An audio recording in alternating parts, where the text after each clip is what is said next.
다 함께 사도신경 하심으로 2023년 9월 21일 목요일 온라인 아침 기도회 하나님께 올려드리겠습니다. 전능하사 천지를 만드신 하나님 아버지를 내가 믿사오며 그 외아들 우리 주 예수 그리스도를 믿사오니 이는 성령으로 잉태하사 동정녀 마리아에게 나시고 본디오 빌라도에게 고난을 받으사 십자가에 못 박혀 죽으시고 장사한 지 사흘 만에 죽은 자 가운데서 다시 살아나시며 하늘에 오르사 전능하신 하나님 우편에 앉아 계시다가 저리로서 산자와 죽은 자를 심판하러 오시리라. 성령을 믿사오며 거룩한 공회와 성도가 서로 교통하는 것과 죄를 사하여 주시는 것과 몸이 다시 사는 것과 영원히 사는 것을 믿사옵나이다. 아멘. 찬송가 515장 찬송하시겠습니다.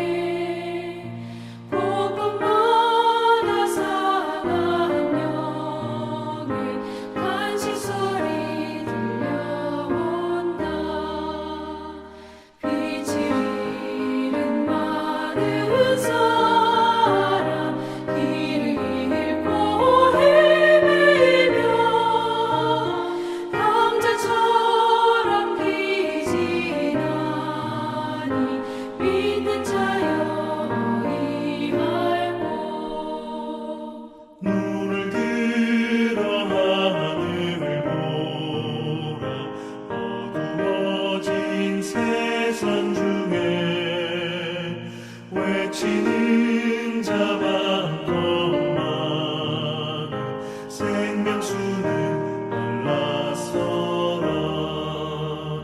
죄를 대속하신 주님 선한 일꾼 찾으시나. 대답하리 어디있나. 믿는 자여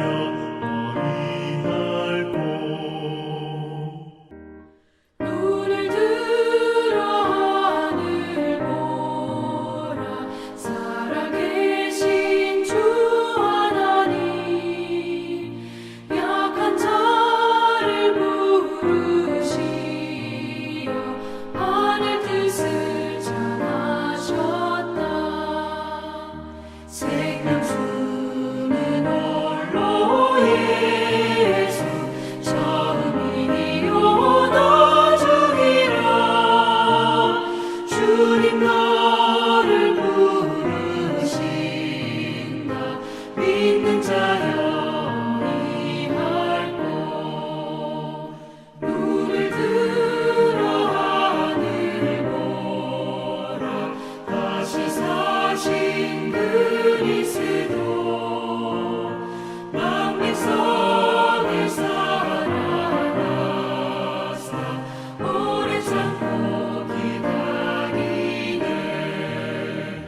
인내하신 우리 구주 그의 심판하시는 날 곧 가까이 임하는데 믿는 자여 이할고.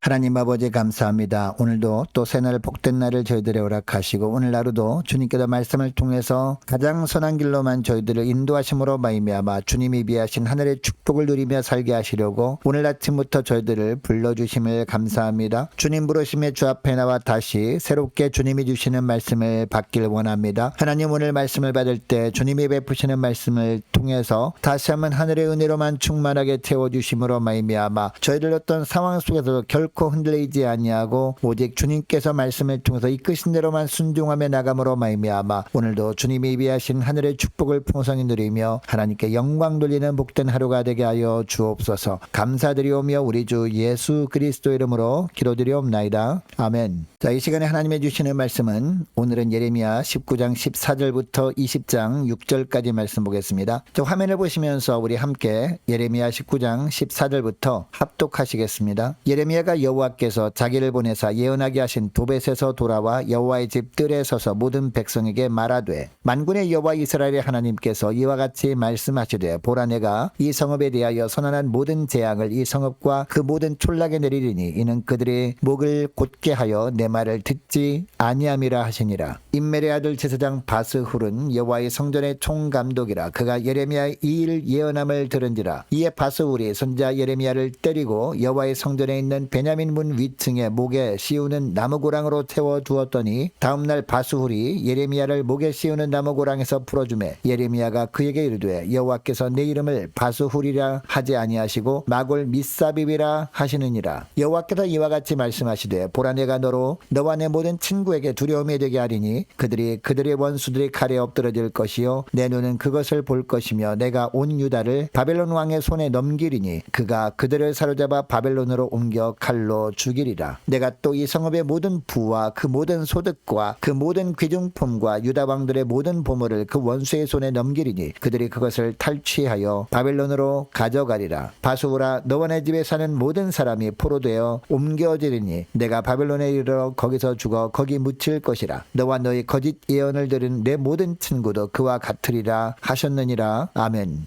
여러분 시편 73편 28절에 보면 하나님께 가까이 함이 내게 복이라 라는 말씀이 나옵니다. 하나님께 가까이 하면 하나님이 어떤 말씀을 하셔도 잘 들을 수 있고 심지어 세미한 음성까지 잘 듣고 하나님께 합당한 반응을 보일 수 있기 때문에 이것 자체가 복이라는 겁니다. 이 시편 73편은 아삽의 시입니다. 다윗 시대에 궁중에서 찬송하는 일을 맡은 세 사람이 있었는데 헤만, 아삽, 에단이었습니다. 그러니까 당시에는 궁중 성가대가 세 개가 있었고 헤만, 아삽, 에단은 성가대 지휘자였을 겁니다. 그리고 이들은 다윗이 가사를 주면 그 가사에 곡을 붙여서 찬양을 만드는 일을 하였습니다. 여러분 식귀에 곡을 붙이는 일을 할 때 그 시의 분위기를 충분히 살려야 합니다. 그러려면 시를 통째로 외우고 그 시 한 문장 한 문장을 깊이 묵상하는 과정이 필요합니다. 그러니까 아삽은 이런 과정을 통해서 하나님을 더 깊이 체험하게 됨으로 말미암아 영적인 풍요를 누릴 수 있었던 겁니다. 그래서 하나님께 가까이 함이 내게 복이라 라고 고백한 겁니다. 여러분 그러면 우리가 어떻게 하면 하나님께 가까이 할 수 있을까요? 무엇보다도 하나님 앞에서 목을 곧게 하지 않는 겁니다.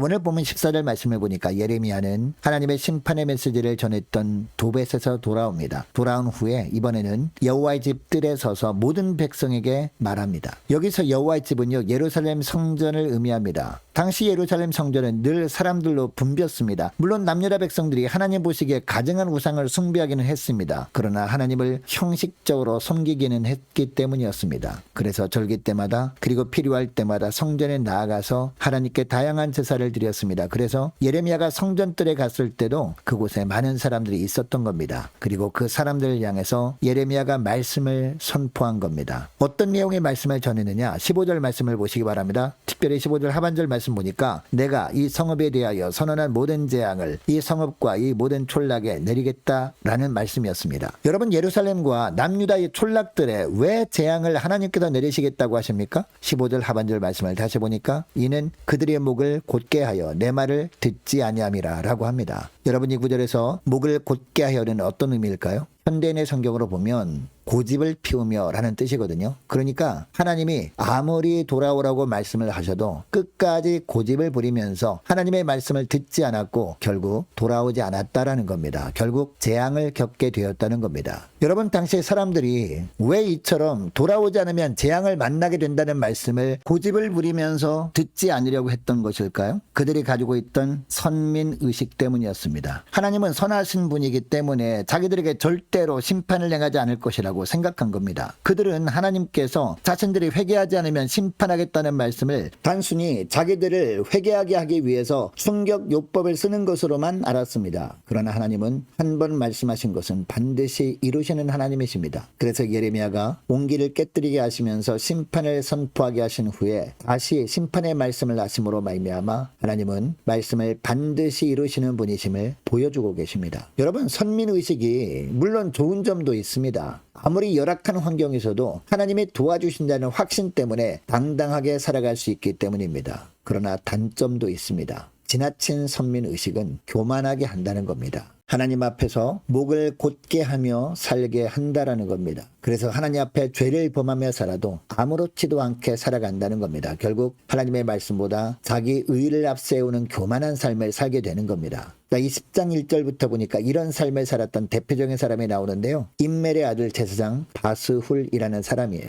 여러분, 이 바스훌은요, 당시 예루살렘 성전의 총감독이었다라고 하고 있습니다. 성전과 그 주변 질서를 유지하고 관리하는 일에 총책임을 맡은 자였다라는 겁니다. 여러분, 당시는 성전 주위에 다양한 종류의 사람들이 몰려들었습니다. 그래서 치안 유지가 무엇보다 중요했습니다. 간혹 하나님의 이름을 빙자해서 소란을 피우는 사람도 있었을 겁니다. 이런 일이 있을 때 소란을 피우는 사람을 붙잡아서 더 이상 소란을 피우지 못하도록 하는 것도 이 성전 총감독이 하는 일이었습니다. 여러분, 그러니까 예레미야가 성전뜰에서 큰 소리로 하나님의 심판의 말씀을 전할 때 이 바스훌의 눈에는 예레미야가 예언자 행세하는 이상한 사람에 불과했을 겁니다. 그래서 어떻게 합니까? 예레미야를 옥에 가두어 버립니다. 예레미야를 통해서 선포되는 하나님의 말씀에는 관심도 없었습니다. 단지 자기들은 하나님의 특별히 선택하신 선민들인데 하나님의 재앙을 주실 리가 없다고 여긴 겁니다. 여러분, 그런데 다음날 풀려난 예레미야를 통해서 이 바스훌에게 말씀이 임하죠. 어떤 말씀이 임합니까? 3절 하반절 말씀을 보니까 여호와께서 내 이름을 바스훌이라 아니하시고 마골 미사빕이라 하시느니라 라고 합니다. 여러분, 바스훌은 자유라는 의미의 이름입니다. 그런데 마골 미사빕은요, 사방으로 두려움이라는 뜻입니다. 정반대의 의미예요. 그러니까 바스훌이 하나님의 말씀이 선포될 때 겸손하게 말씀을 잘 듣고 순종했다면 하나님의 돌보시는 은혜 아래 자유를 누리며 살 수 있었다라는 겁니다. 그러나 바스훌이 교만하여 말씀을 외면했기 때문에 결국 대적들이 침공을 받아서 두려움에 떨게 된다라는 겁니다. 4절부터 보면 구체적으로 이 두려움을 주는 어떤 일이 벌어지는지 말씀합니다. 모든 친구들이 원수들이 칼에 엎드러지게 되는 것을 보게 된다라고 하십니다. 그리고 온 유다를 바벨론으로 옮겨서 칼로 죽게 될 것이라고 말씀하십니다. 또한 5절에 보니까 모든 귀중품과 보물들을 다 빼앗기게 될 것이라고 하십니다. 하나님보다 더 사랑했던 것들을 다 잃어버리게 될 것이라는 그런 말씀을 한 겁니다. 또한 6절에 보니까 바스훌 자신도 예외가 아니라고 말씀하십니다. 바스훌과 바스훌의 집에 사는 모든 사람도 포로가 되어서 바벨론으로 끌려가서 거기서 죽게 된다라고 하십니다. 6절 하반절에 보니까 중요한 말씀을 하십니다. 너와 너의 거짓 예언을 들은 내 모든 친구도 그와 같으리라 라고 하십니다. 여러분, 무슨 이야기입니까? 하나님이 말씀하실 때 회개를 촉구하는 말씀에 귀를 닫아버리고 내가 듣고 싶어하는 말씀만 들으려 하는 교만한 사람은 하나님이 어떻게 하신다? 결국 이렇게 낮추신다는 겁니다.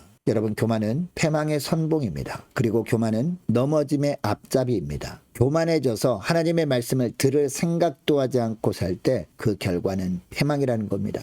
여러분, 이것은 예레미야 당시나 오늘 우리가 사는 이 세상에서나 동일하게 적용되는 말씀이에요. 여러분, 이것을 기억하시고 오늘 기도할 때 이렇게 기도했으면 좋겠습니다. 하나님, 무엇보다 하나님의 말씀 앞에서 고집을 내려놓고 철저하게 내 자신을 부인하고 내 생각보다 말씀이 앞서게 하는 복된 삶을 살게 하여 주옵소서. 말씀을 들을 때마다 말씀 그대로 순종함으로 말미암아 순종하는 자에게 주님께서 예비하신 놀라운 하늘의 축복을 누리며 하나님께 영광 돌리며 사는 복된 하루가 되게 하옵소서. 간절히 기도하는 이 새벽 될 수 있기를 원합니다. 계속 기도할 것은 오늘 목요 전도단 위에서 함께 기도하기를 원합니다. 전도의 풍성한 열매를 맺는 교회 되게 하옵소서. 모든 공예배가 속히 회복되게 하옵소서. 간절히 기도하기를 원합니다. 유초등부 중고등부 청년부를 위해서 각 구역과 남녀 전도회를 위해서 함께 기도하기를 원하고 또 많은 환우들이 있습니다. 많은 환우들 위해서 기도해 주시기 바랍니다. 군문에는 유효성 형제를 위해서 함께 기도하기를 원하고 취업을 앞둔 우리 청년들의 앞날을 위해서 선교사님들 가정들과 나라와 민족과 우리 교회의 앞날을 위해서 저와 여러분이 가지고 나온 기도 제목을 놓고 우리 함께 기도하기를 원합니다. 기도하겠습니다.